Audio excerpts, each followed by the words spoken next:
Hey guys, I'm just gonna slave for the camera first. Um, Today is February 19th, 2017. It's 3:23 in the morning in New York. Um, and yeah, so I'm gonna start kind of documenting. I had a great conversation with a buddy of mine, Kenny Pan. Shout out Kenny, um, who encouraged me as I was preparing for my vision trip to kind of document the whole journey um, of not just like the trip itself, but leading up to the trip. Um, yeah, just leading up to the trip and at the while I'm on the trip and after the trip, and really just document it. And for my closer friends and family and people I've been talking to, I already kind of laid out kind of the vision for the trip. Um, so I will just briefly talk about it in this first inaugural video. Um, I So several months ago, I think around probably like um, probably like late September or early October of 2016, um, I just had this desire to go and see the world. Um, and I felt like God was kind of prodding me towards that. I am a Christian, and there just a lot of things happened that first semester of my senior year in college. I'm a senior at New York University, set to graduate in a couple months in May. Um, and yeah, just I a lot of identity shifting, a lot of kind of questioning, doubting um, about the future, about my faith, and still not even now, like just kind of wrestling with certain things um, in terms of just life, relationships, and um, God, and all sorts of things. So in the midst of that wrestling, kind of one of the things that I was prompted to in prayer was taking a vision trip. And there was this, I don't know exactly, I don't know, I'm not gonna say it was the Holy Spirit. I'm not gonna say none of that. I don't want to falsely you know um, attribute something to God or whatever, so I'm just gonna be real with it, right? But whatever it was,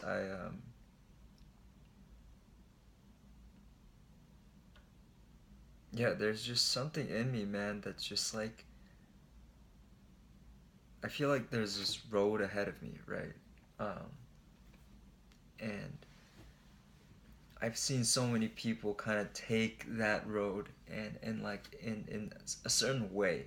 And like, even though, yeah, they have different jobs, they have different careers, they kind of took different paths and did all this stuff. A lot of people, especially that I'm surrounded with, um, it's mostly like Asian Americans, Korean Americans, who also are people in church, or are Christians, or at least culturally Christians, um, and all this stuff. And I see like a certain pattern, and like as a history major, I study history. You learn to kind of interpret cycles and general themes in the progression of people and societies and groups. Um, and for me, I was just like, man, there's something like missing. There's something missing in my faith.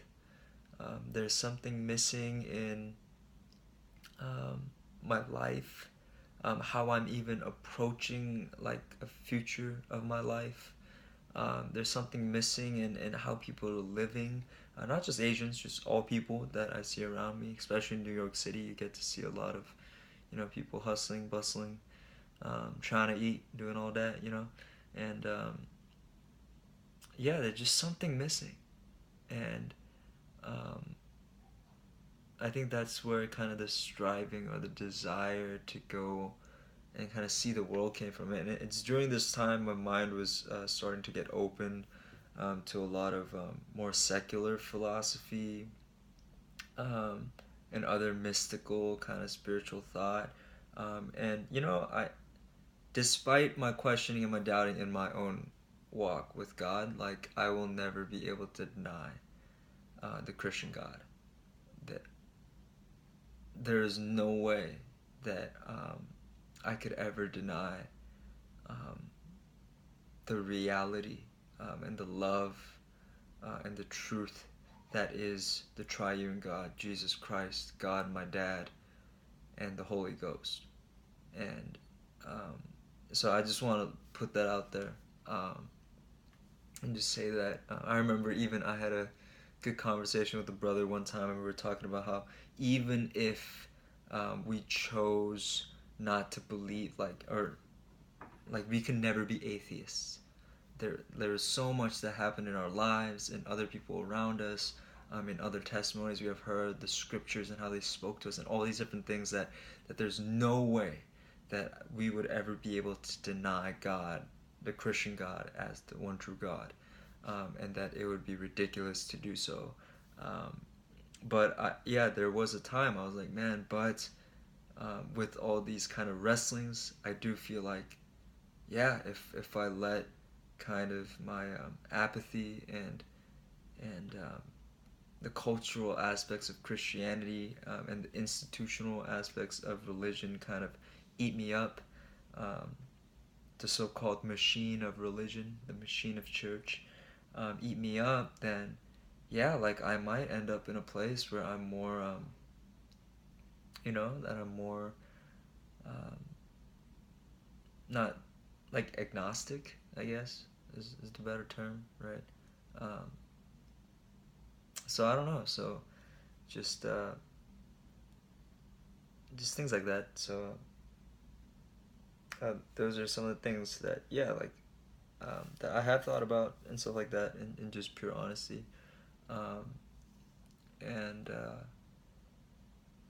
Yeah, but ultimately to say that yeah, like whether it's mystic Hinduism, mystic Buddhism, um, I did a little bit of very very limited just research and reading into stuff like um, ayahuasca, and hallucinogenic drugs that spur spiritual experiences. Like man, what is the synthetic version of ayahuasca called?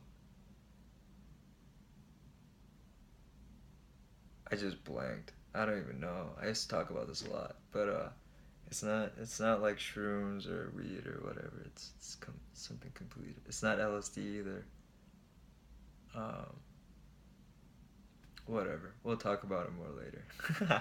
But just kind of looking into those things, and even like in Islam, there's like a mystic branch in Islam, and yeah, just kind of like reading about things like that a little bit, or just like watching very brief documentaries on things.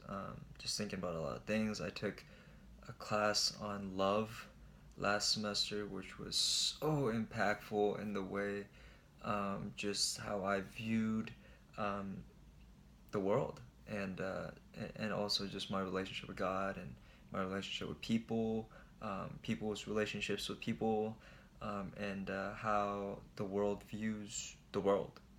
Um, I was taught, I think, not directly, but kind of the culture of the church is like, yeah, the secular people, they don't know how to love, or like all this stuff, right? Like they don't know true love. And yeah, like I agree. Like they don't know true love because they don't know God, fully, and they're not fully in relationship with God. But at the same time, I think I learned that every single person is made in the image of God and is given the capacity to love and to receive love, even if it's imperfect.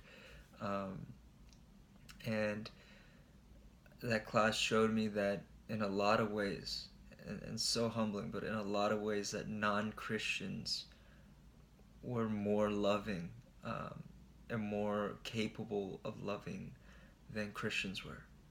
And that was a hard pill for me to swallow, because I was always taught that non-Christians don't know anything about love. They think it's just sex and fantastical images of, marriage, or dating or whatever. And that just wasn't the case. It was like a pretty small class. It was like, I think 20, maybe 25 people, and just listening to kind of the different backgrounds, and like, yeah, and obviously there were the stereotypical kind of secular, things of love and whatever, but um, at the same time there was such insight and depth and experience, there, as people were just sharing, and just stuff like that. A lot of things just opened my mind up a lot. And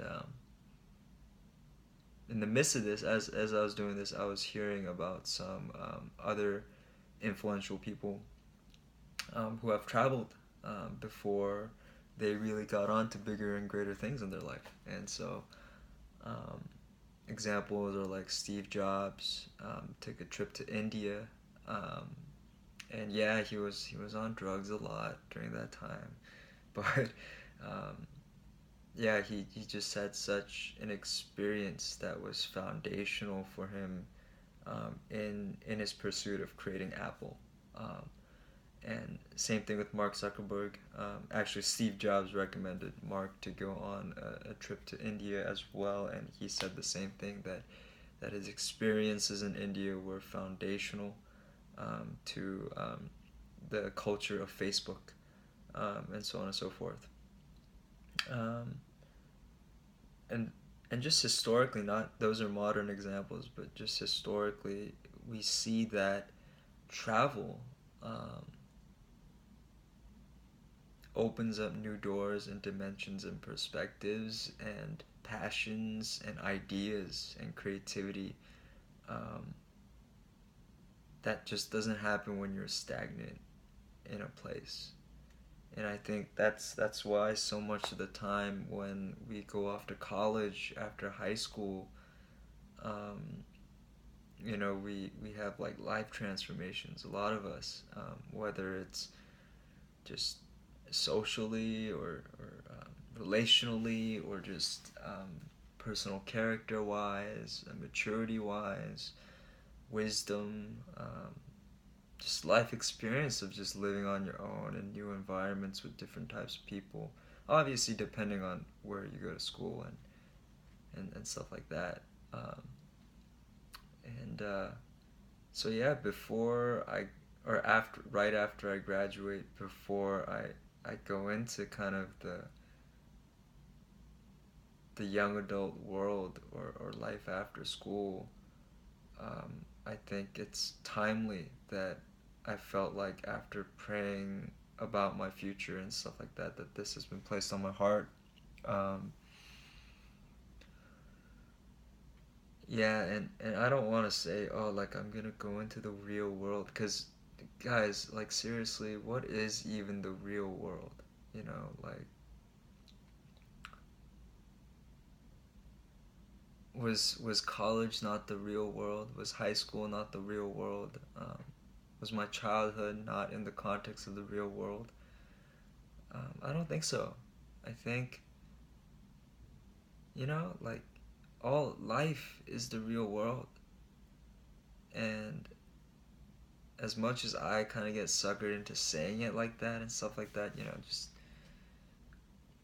the real world, I'm here, you know?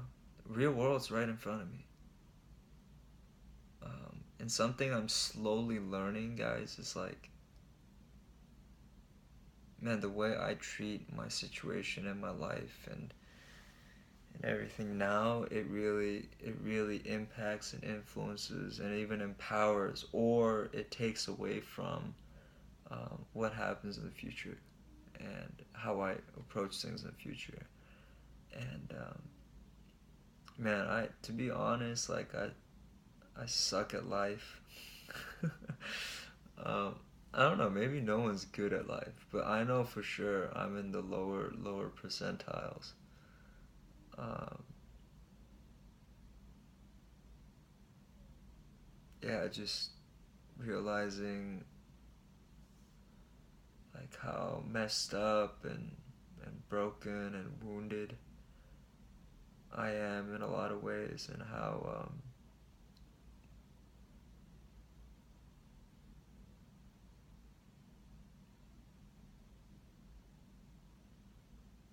yeah, I don't know, just I'm a little more, I'm an introvert a little bit, and so just being socially awkward, seeing my flaws, whether it be in like technical skills and I don't know, like, you know, not really having many hobbies, not being so motivated. I'm not really motivated, really. There were some things that did motivate me, but I think over time it just, I don't know, maybe they're still there. The seeds are still kind of there, but I didn't take the time to really water those things. So, um, yeah, and just um, my sins, my pride, my kind of how messed up I was towards people in the past, including my parents. Um, and yeah, just like rediscovering a lot of these things. And yeah, like I think every, hopefully, or most, I think most college students, most young adults go through these things. And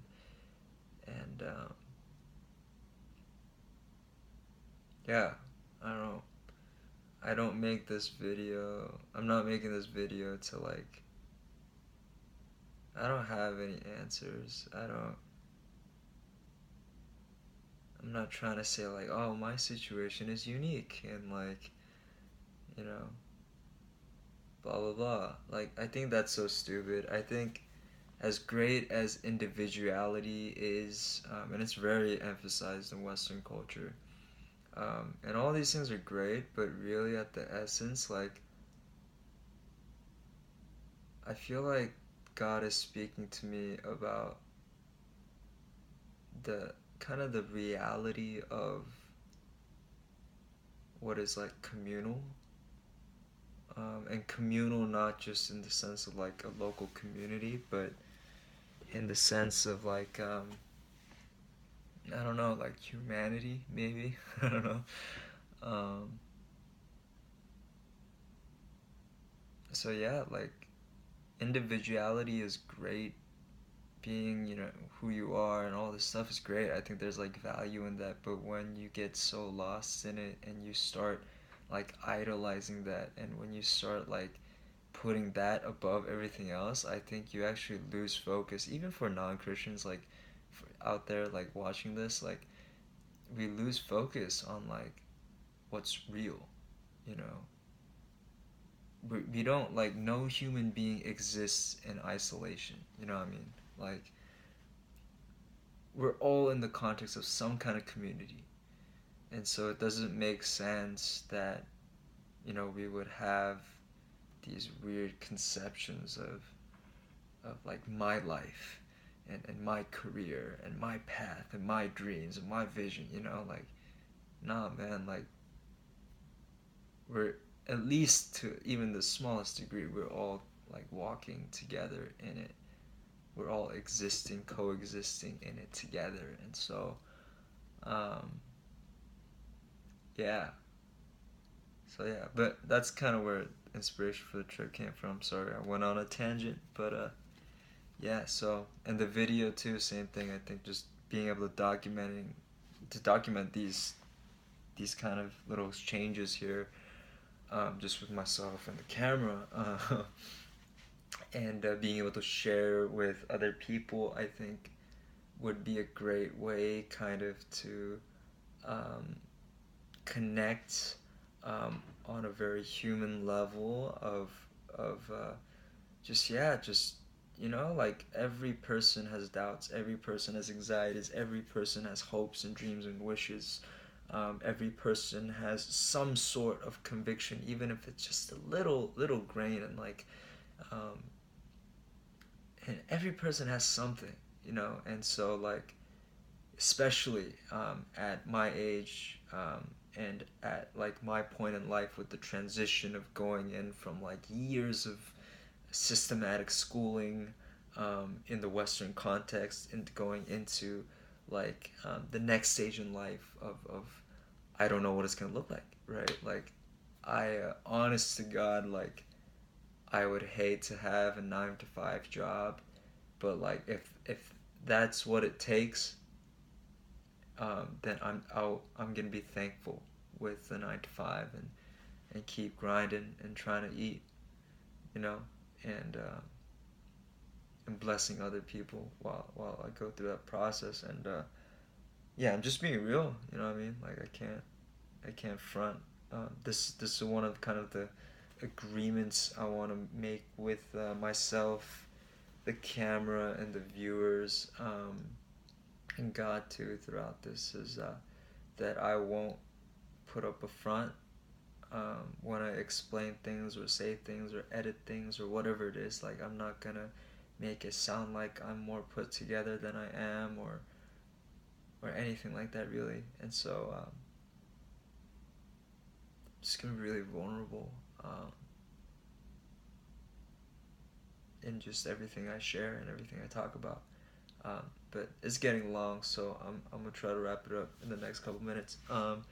So that's kind of the things that I've been wrestling with going into this. I'm sure I will remember more things the next time I film, and we'll talk more about it. But for now, that's about it. Just logistically speaking, I have been planning for the trip now for a couple, maybe like 4 or 5 months now. Very just general things, but still hashing things out. So right now, as of now, I'm looking at an Asia trip.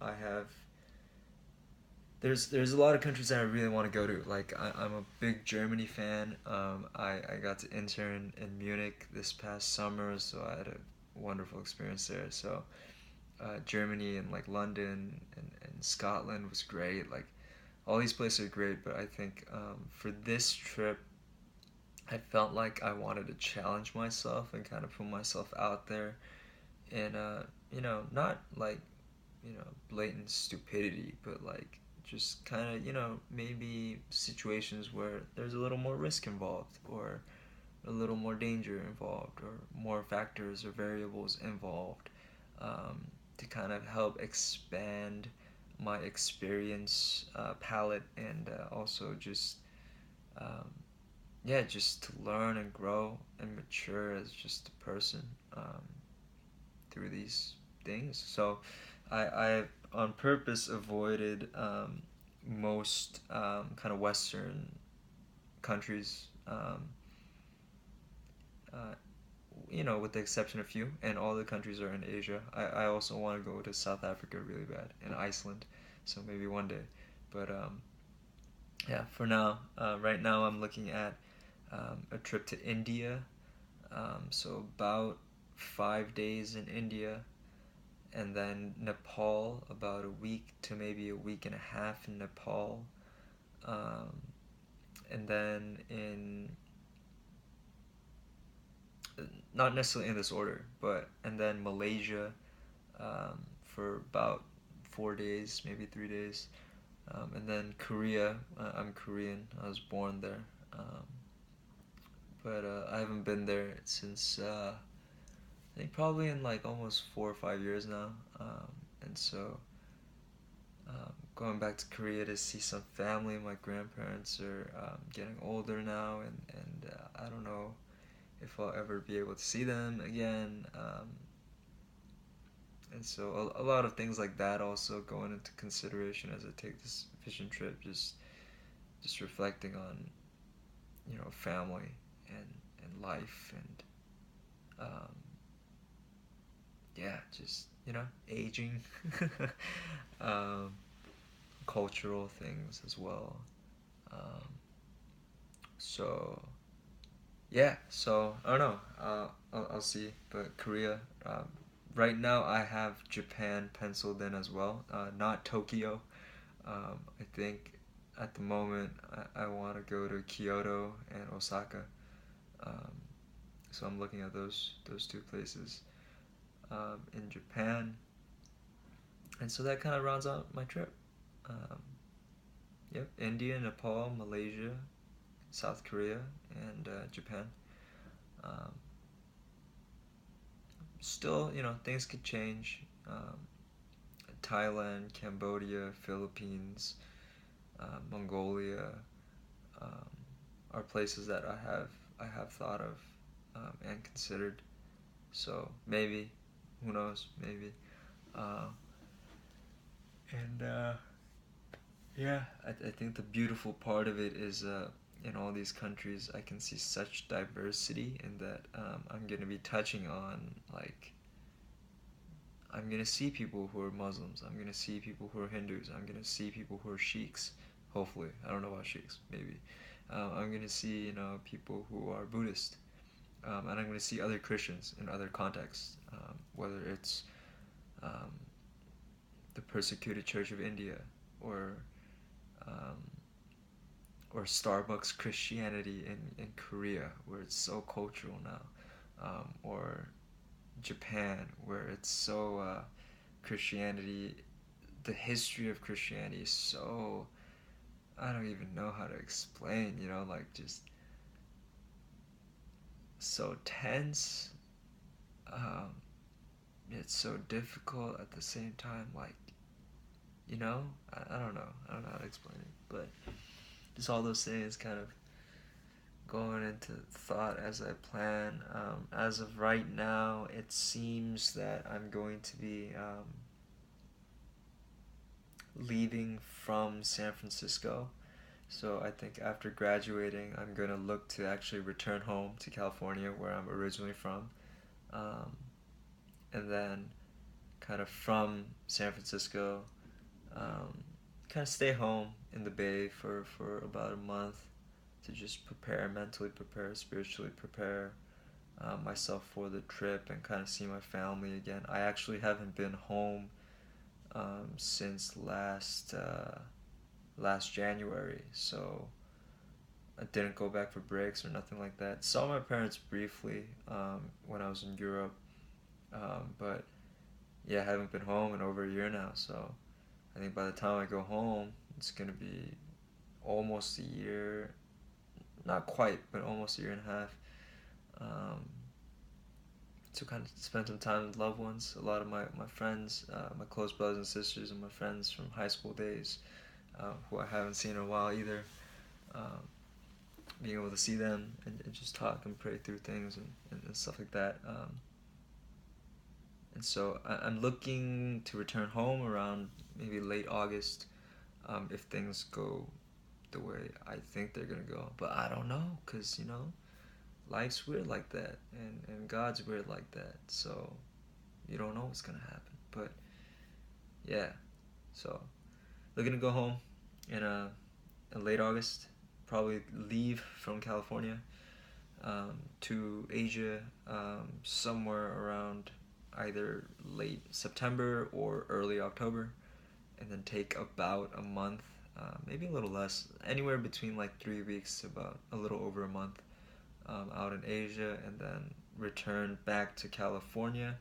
And then from there, depending on opportunities or revelations on my trip, or whatever it is, like depending on that, choosing to either stay in California or come back to New York or go to some other cities out there.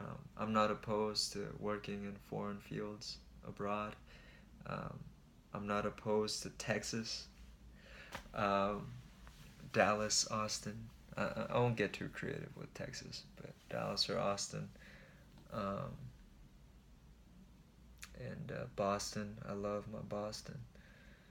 So all those places, just wherever God opens the door and where He prompts me to go, I'm open. And yeah, and so that's kind of the plan right now. I'm setting up. I'm trying to set up kind of a general budget and flight flight costs and within India, I'll be probably staying for most of it with a missionary that I got connected to. Um, just kind of finding different opportunities to keep the keep the cost cheap. I'm not trying to I'm not trying to like live the luxury life. I'll probably be in a lot of hostels and very cheap Airbnbs and whatever else. So for most of it, and then in Korea I'll be with my grandparents probably. Um, so that's kind of where it's at. That's kind of where things are at right now. Um, as of right now, I need to raise about just the estimate because I think costs can change as I prepare. But I need to raise about $5,000. Um, yeah, maybe a little more, maybe a little less, depending on how it goes. But $5,000 for everything, like flights, housing, food, um, transportation when I get there. Um, so that's a lot of money, man. Um, and yeah, and I'm raising that. Just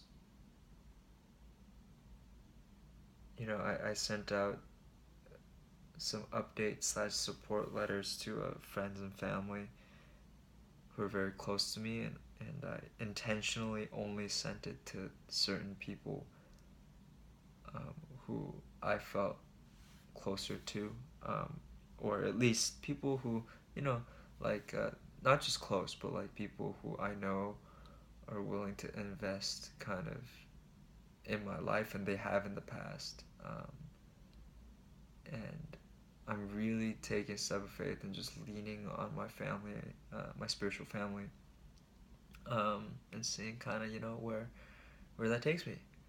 And obviously, they have no obligation, but to support me or fund me. Obviously, prayer is huge, huge, huge, huge with all the spiritual things I'll probably be facing and all the kind of questions and things I'll be wrestling with. So prayer is huge. Um, but yeah, just it was kind of like kind of gnawed at my heart because I was just kind of like I don't want to ask for money. It almost sounds like I'm asking for a free pass or something like that. But um, I just felt like this is something that is meaningful to me, and it doesn't say anything like negative about anyone who won't support me or whatever, or even rejects my trip. But um, yeah, just seeing the beauty of kind of putting something out there that says like that this is meaningful to me, or this is what I really want, or this is what I really felt led to do, um, and then having people like who really care about you, not just in word, but people would just really come around that and say, yeah, we believe in that for you too. Or yeah, we want you to have those experiences to see where God's leading you afterwards. Um, and yeah, guys, like I mean, I struggled a lot with kind of as I was planning, just like man, like how much of this is my flesh and like just me just desiring and whatever. But the crazy thing was, I thought for a while like, oh, maybe this is all talk, and I'm just gonna talk about doing all these things and traveling and like kind of leaving like jobs to the side or whatever it is, right? And I'll never actually do it, but it's kind of coming together, and so much support. A lot of people just getting back to me, uh, and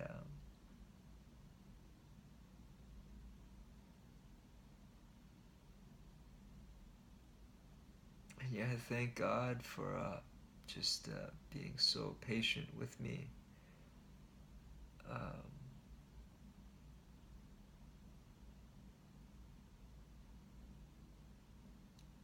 and being so gracious to me, even though like I'm so unfaithful in so many ways. Uh, and for showing me his kindness and love through people coast to coast, in California and New York and all over the states now. Um, yeah, so that's what it is. That's all I want to say. And I will hit you guys up next time.